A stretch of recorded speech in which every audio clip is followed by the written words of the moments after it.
कितनी स्टेप्स है drug development की? 5 स्टेप्स है।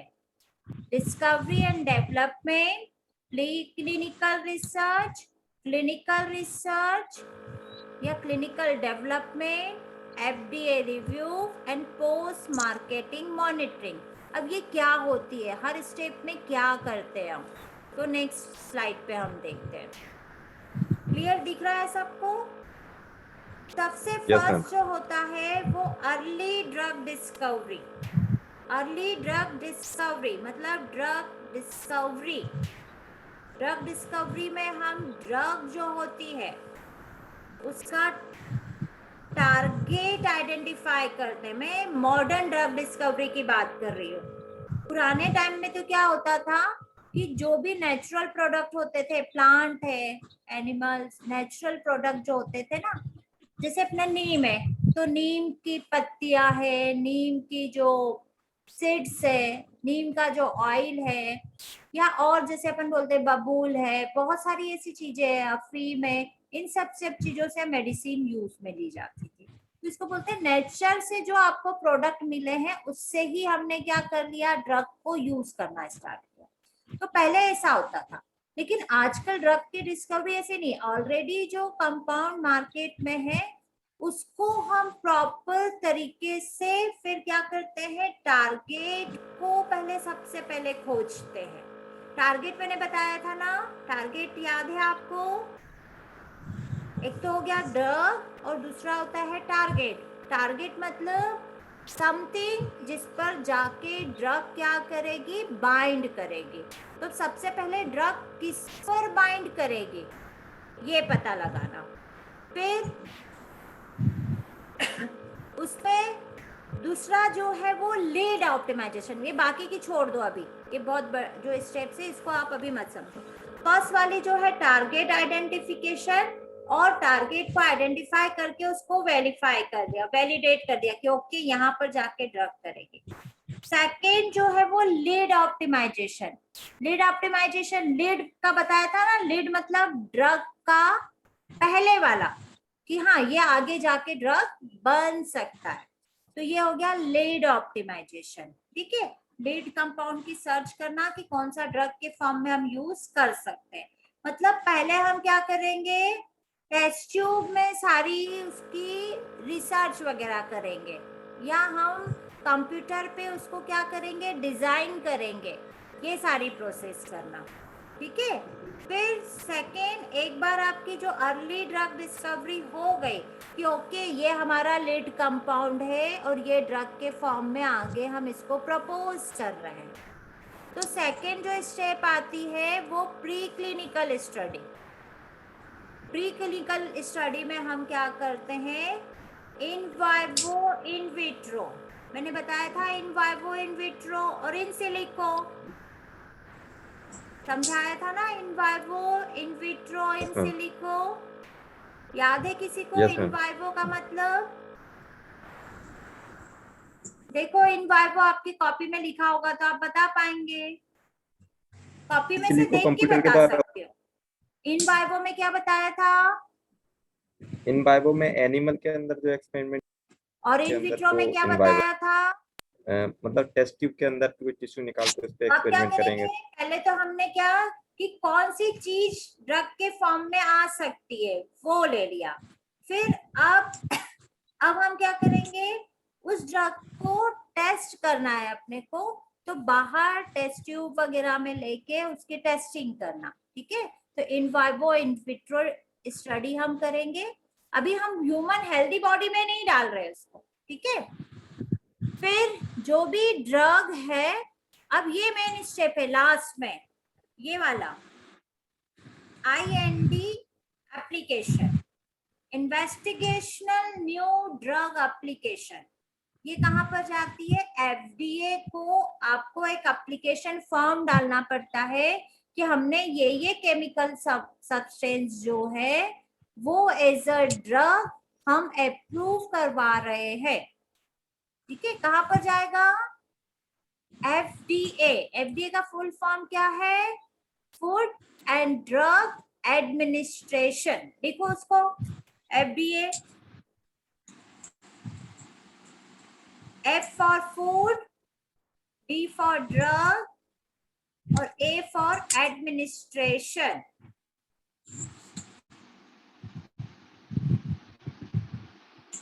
F मतलब food, D for drug,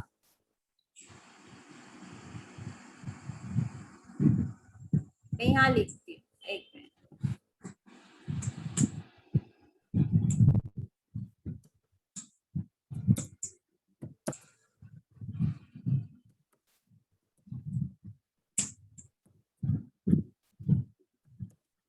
लिखा?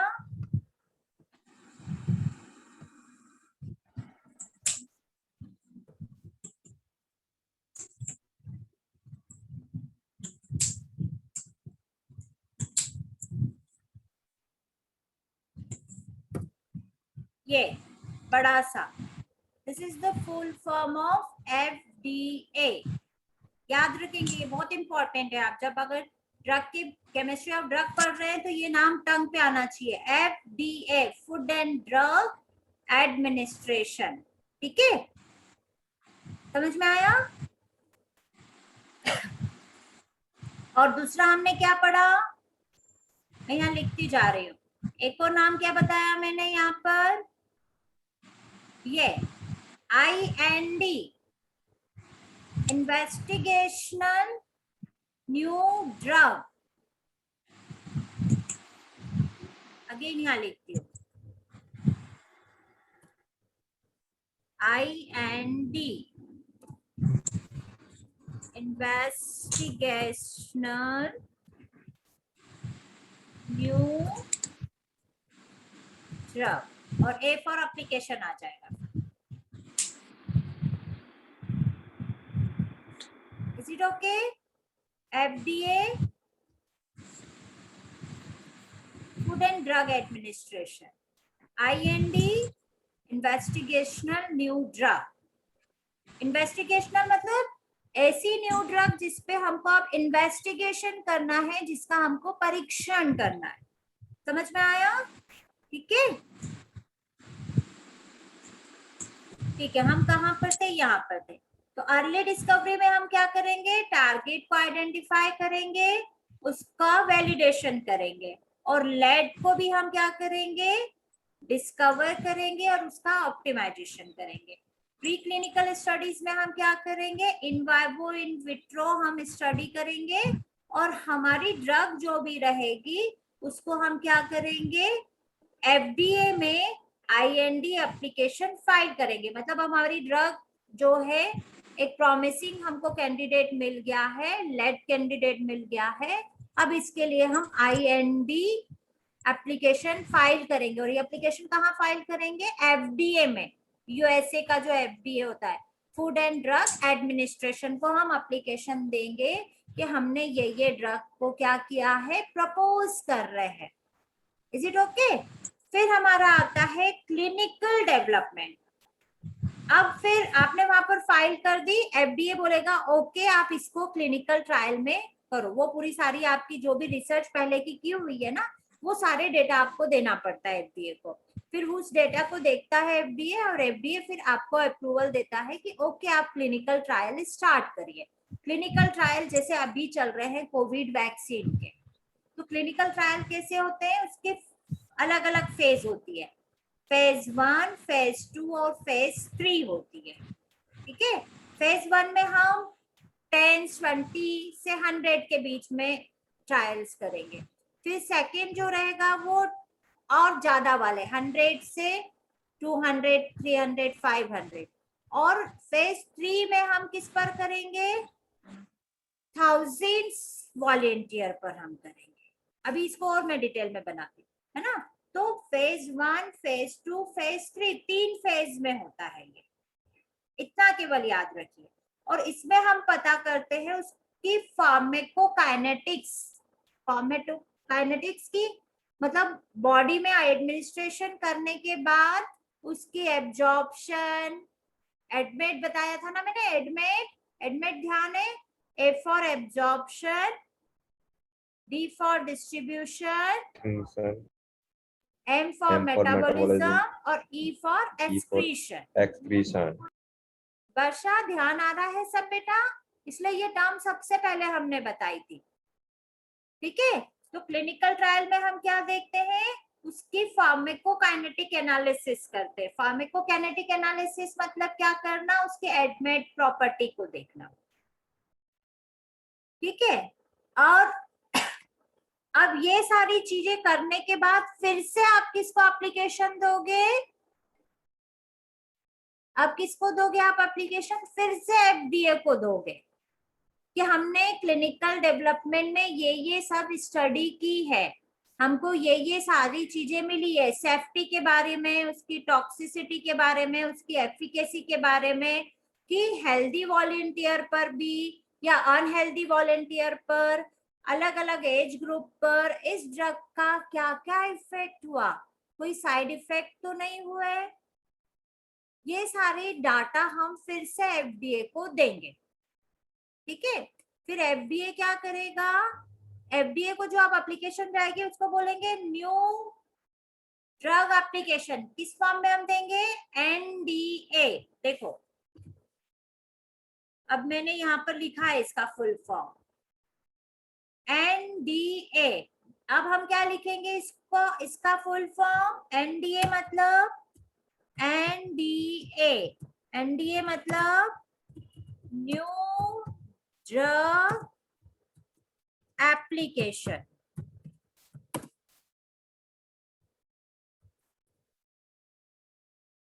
Is it okay? एनडीए का फुल फॉर्म समझ में आ गया? ठीक है, और एक और बोलते हैं इसको BLA। बायोलॉजिकल प्रोडक्ट के लिए अगर एप्लीकेशन डालते हैं तो उसको हम बोलते हैं BLA, new biological medicinal product जो होता है उसको बोलते हैं BLA। न्यू बायोलॉजिकल जो प्रोडक्ट होते हैं ना, तो बायोलॉजिकल का BL और एप्लीकेशन का A। प्रोडक्ट, बायोलॉजिकल प्रोडक्ट अगर कोई आप कर रहे हैं, कोई भी, जैसे एक तो मेडिसिन हो गई, और मेडिसिन से रिलेटेड जो प्रोडक्ट्स होते हैं तो उसको हम क्या बोलते हैं? BLA। तो either NDA new drug application या BLA के फॉर्म में। फिर अब आपके पूरा डेटा आप किसको देंगे? FDA को। थोड़ा थोड़ा समझ में आ रहा है ना? ठीक है, फिर से मैं इसको रिपीट करूंगी। अब FDA आपका जो भी डेटा है उसको मॉनिटरिंग करेगा, उसको देखेगा, और अब आपकी उनमें से जो 5 ड्रग या 6 ड्रग है उसमें से हार्डली एक ड्रग अब मार्केट में आएगी, और वो मार्केट में आके और मार्केट में आपको मेडिकल के स्टोर पर मिलेगी। और मेडिकल के स्टोर पर मिलने के बाद भी अब अभी रिसर्च खत्म नहीं हुई है, अभी भी FDA की आंखें उस ड्रग पर लगी हुई है। वो पूरा उसको मॉनिटर करेगा कि ड्रग को लॉन्ग टर्म में ड्रग लेने पर कोई इफेक्ट तो नहीं हो रहा है मार्केट में उसके। अगर कुछ लॉन्ग टर्म में उसके इफेक्ट्स होते हैं तो वो FDA जो रहेगा उस ड्रग को वापस कर देगा, मार्केट से पूरी की पूरी ड्रग विड्रॉ हो जाती है। तो इसको बोलते हैं पोस्ट मार्केटिंग मॉनिटरिंग या पोस्ट मार्केटिंग सर्विलेंस। पूरा क्लियर हुआ? एक बार मैं फिर से बता रही हूँ, देखो अब ध्यान से सुनना। सबसे पहले क्या करेंगे हम, बहुत सारे कम एक मिनट, अब एक बार हमसे फिर से यहीं पर, पहले मैं इसी को बताती हूँ आपको, फिर उस पे आते हैं। सबसे पहले अर्ली डिस्कवरी में हम क्या करेंगे, बहुत सारे थाउजेंड्स ऑफ कंपाउंड है, उसमें से हम कुछ 50-60 कंपाउंड स्क्रीन आउट कर लेंगे। ठीक है, और उन पे बहुत सारी हम क्या करेंगे, रिसर्च करेंगे। और उसमें हम क्या करते हैं, टारगेट को आइडेंटिफाई करते हैं और लीड को आइडेंटिफाई करते हैं, और उस पर हम वर्क करते हैं। ठीक है, टारगेट मतलब ड्रग किससे जाके बाइंड होगी, और लीड मतलब ड्रग के पहले वाला मॉलिक्यूल, ड्रग अभी हम नहीं बोल सकते उसको, प्रॉमिसिंग ड्रग कैंडिडेट क्या बोलेंगे उसको, लिड कंपाउंड को हम क्या बोल सकते हैं, प्रॉमिसिंग ड्रग कैंडिडेट, ठीक है, जो कि आगे जाके ड्रग हो सकता है, ड्रग है नहीं। अभी आप क्या कर रहे हो, एज ए स्टूडेंट हो, है ना, आपने एज ए सपोज आपने एमएससी में आपने अभी एनरोल किया है, पर आप अभी एमएससी के स्टूडेंट हो, लेकिन जब तक आपको डिग्री नहीं मिलती है आप एमएससी के स्टूडेंट कहला पाओगे, स्टूडेंट ही कहलाओगे, एमएससी पास आउट या एमएससी डिग्री होल्डर कहला पाओगे क्या, नहीं। तो अभी आप एमएससी के लिए प्रॉमिसिंग कैंडिडेट हो गए, एडमिशन ले लिया, लेकिन जब तक एग्जाम पास आउट नहीं करोगे तब तक आपको एमएससी पास आउट या एमएससी डिग्री होल्डर नहीं बोल सकते। ऐसे ही लिड कंपाउंड मतलब क्या हो गया हमारा, जिसने अभी क्या किया है, ड्रग के लिए प्रॉमिसिंग कैंडिडेट है, समझ में आ गया, ड्रग के लिए प्रॉमिसिंग कैंडिडेट हो गया है। जब वो ये सारी एग्जाम को पास आउट कर देगा, एफडीए की सारी एग्जाम को जब पास आउट कर देगा तो अब हम उसके कहेंगे ड्रग, अब उसके पास डिग्री आ गई। और यहाँ पर ड्रग को डिग्री देने वाला कौन है, आपको डिग्री देने वाला सेज यूनिवर्सिटी है, और ड्रग को डिग्री देने वाला कौन है, ड्रग को डिग्री नहीं दे रहा है, ड्रग कैंडिडेट को डिग्री कौन दे रहा है, एफडीए। मेरे ख्याल से अब आपके माइंड में बिल्कुल फिट हो गया होगा। जैसे आपको सेज यूनिवर्सिटी एमएससी की डिग्री देगी, तो एमएससी डिग्री देने के पहले आप क्या हो गए, एमएससी के कैंडिडेट है, आप एमएससी होल्डर नहीं है, डिग्री होल्डर नहीं है। ऐसे ही ड्रग है, ड्रग को मार्केट में आने के पहले उसको जो डिग्री प्रोवाइड करता है वो है एफडीए, और डिग्री प्रोवाइड कौन करवाता है, pharma company. I think it is much clear now. तो ये सब डिग्री के लिए उसको बहुत सारी अलग अलग स्टेप में जाना पड़ती है। तो वो वाली कौन सी मेन स्टेप है, प्री क्लिनिकल स्टडी करना पड़ेगी, जैसे आपको first semester, second semester, third semester, fourth semester, तो फर्स्ट सेमेस्टर में उसका प्री क्लिनिकल स्टडी होगा, फिर क्लिनिकल स्टडी होगा, फिर एफडीए का रिव्यू होगा, और फिर अब हो गई उसके पास डिग्री आ गई, पर डिग्री आने के बाद भी जब जॉब के लिए अब आप जाओगे तो आपके डिग्री की वैलिडिटी को देखेंगे। तो ये पोस्ट मार्केटिंग मॉनिटरिंग वाला हो गया। इज इट ओके, सारी चीजें क्लियर, पक्का, किसी को कोई डाउट नहीं ना, ठीक है, आगे हम बढ़ते हैं। अब हम एक्चुअल देखते हैं कि कौन कहाँ पर क्या क्या चीजें होती है। अगर टाइम आउट हो जाएगा तो आप फिर से कनेक्ट कर लेना, इसको आज ही खत्म करेंगे तो आपके माइंड में रहेगा, अदरवाइज फिर माइंड में नहीं रहेगा, ठीक है, फिर से हम ज्वाइन कर लेंगे। चलिए, अब हमको ये पूरी प्रोसेस करने में कितने, आपको डिग्री अर्न करने में 2 इयर्स लग रहे हैं, पर यहाँ ड्रग को अपनी डिग्री अप्रूव करवाने के लिए 12 से 15 साल लगते हैं। एक सेमेस्टर 6 महीने का नहीं है यहाँ पर एक सेमेस्टर अलग अलग टाइम पीरियड का है। आपका जो प्री क्लिनिकल टेस्टिंग है वो 6.5 साल तक लग जाते हैं, 5 से 6 साल लग जाते हैं। फेज 1 में करीब 1.5 से 2 साल, फेज 2 में 2 साल, और फेज 3 में 3 से 4 साल लग जाते हैं। और एफडीए की एप्लीकेशन को रिव्यू करने में 1 से 1.5 साल लगते हैं, 1.5 से 2 साल। तो टोटल कितने साल हो गए, करीब 15 साल। तो 12 से 15 साल में एक ड्रग डिग्री होल्डर होके बाहर निकलता है। ड्रग कैंडिडेट से ड्रग तक आने में उसको कितने साल लगते हैं, करीब 12 से 15 साल। समझ में आ गया, देखो ये टाइम पीरियड याद रखो, प्री आपका डिस्कवरी और प्री क्लिनिकल, जो फर्स्ट स्टेप है ना और सेकेंड स्टेप, ये फर्स्ट और सेकेंड स्टेप, इसमें हमको कितना साल लगेगा, 6.5 साल करीब, 5 से 6 साल। आपको 6.5 एग्जैक्ट नहीं याद रहे तो 5 से 6 साल। आपका जो सेकेंड मैंने क्या बोला था, क्लिनिकल ट्रायल, ये क्लिनिकल ट्रायल, क्लिनिकल ट्रायल में कितना टाइम लगेगा? ये 3 फेज में, फेज 1, फेज 2, फेज 3। अब देखो क्या होता है, ये जो अपना प्री क्लिनिकल रिसर्च हो रही है और डिस्कवरी वाली है, ये लैब में होगी और एनिमल्स पर होगी, ह्यूमन बीइंग पर नहीं होगी। प्री क्लिनिकल टेस्ट कहाँ पर होती है? टेस्ट ट्यूब पर होगी या फिर एनिमल्स पर होगी, चूहे पर, पिग पर, रेड्स पर, है ना, इन पर होगी। ह्यूमन बीइंग पर टेस्ट नहीं करते। और जो क्लिनिकल ट्रायल है, फेज 1, फेज 2, फेज 3, ये किस पर करते हैं हम? ह्यूमन बीइंग पर। 20 से 100 तक हेल्दी वॉलेंटियर तो फेज 1। और क्या देखते हैं फेज 1 में? उसकी सेफ्टी और कितनी डोज किसको देना पड़ रही है, यहां मैंने लिखा हुआ है। सेफ्टी के साथ उसको डोज को देखना है तो फेज 1 ट्रायल।